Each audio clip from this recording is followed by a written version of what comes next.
Meitnerium. 109. prvok. Jeden z tých super ťažkých prvkov, ktoré sa objavia len na chvíľu, ale za to s veľkým efektom. V laboratóriu neprichádza potichu, skôr ako dôkaz, že aj na okraji periodickej tabuľky sa stále deje niečo poriadne zaujímavé. Meitnerium sa nerodí v prírode, ale v laboratóriu, kde sa z presne načasovaných zrážok stáva nový prvok. Je to výsledok energie, trpezlivosti a veľmi dobre fungujúceho experimentu.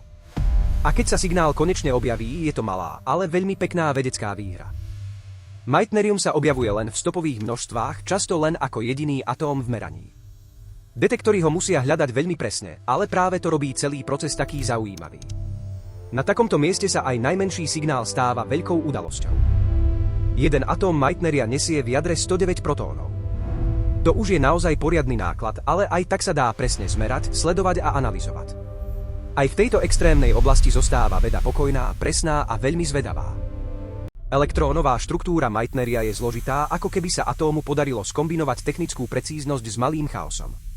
Relativistické efekty a silné jadro z neho robia prvok, ktorý nie je ľahké opísať, ale práve preto je taký zaujímavý.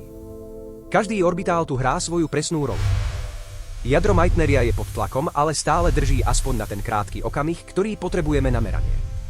A hoci jeho životnosť nie je práve dlhá, vede to vôbec nevadí. Aj krátky okamih vie povedať veľmi veľa, keď sa pozeráme dosť presne. Meitnerium sa neukáže samo, treba ho vystopovať cez rozpadové produkty a signály, ktoré sú naozaj drobné. Našťastie, moderné detektory majú dobrý zrak aj trpezlivosť. A keď sa signál objaví, všetko zrazu zapadne na svoje miesto. Meitnerium je dôkazom, že aj na hrane periodickej tabuľky sa dá stále objavovať niečo nové. Nie je to prvok, ktorý by sa chcel predvádzať, ale keď sa objaví, stojí to za to. Je to malý atóm s veľkým príbehom a veľmi pekným vedeckým výsledkom.